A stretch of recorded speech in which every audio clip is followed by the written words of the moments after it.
सूरत के डिंडोली पुलिस थाना क्षेत्र में हत्या की वारदात से चकचार मची। डिंडोली नवागाम बिलिया नगर सोसाइटी की गली में बनी यह हत्या की घटना अतुल यादव नाम के युवक की घातक हथियारों से गोद के बेरहमी से हत्या कर देने में आई।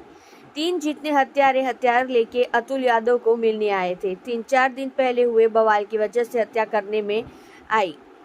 हत्यारे द्वारा और कहा गया था कि तेरा सर तेरे शरीर के धड़ से अलग कर कुत्ते की तरह मारेंगे। सूत्र के माध्यम से मुक्का भरवाड़ और गोपाल भरवाड़ का नाम सामने आया है।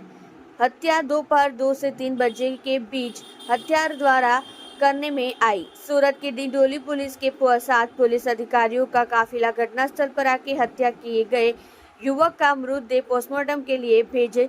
हत्या करने वाले आरोपियों की खोज डिंडोली पुलिस ने हाथ ली। आप देख रहे हो crime open news Nathu Singh Shekhawat के साथ।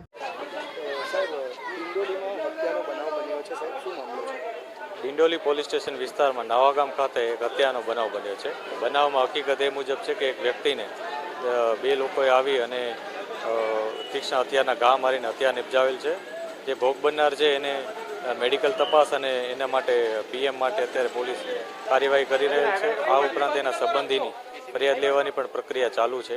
આ ઉપરાંત જે આરોપી છે શકમંદો એની તપાસ પણ પોલીસ કરી રહેલ છે અને જે પણ મેડિકલ એવિડન્સીસ છે, વિટનેસ છે અને બીજી જે પુરાવા મળે છે એ આધારે અમે કાર્યવાહી આગળ કરીશું। આ બનાવમાં જે ભોગ બનનાર છે એના ઉપર 2 વ્યક્તિઓ એ શકમંદો છે એ લોકોએ હુમલો કર્યો હતો। તીક્ષ્ણ હથિયારનો હુમલો કરી અને એનો ખૂબ જ ઊંડા ઘા માર્યા હતા, જેથી તેનું મૃત્યુ થયું હતું અને તે બાબતે પોલીસ અત્યારે મેડિકલ એવિડન્સીસ પણ લઈ રહી છે।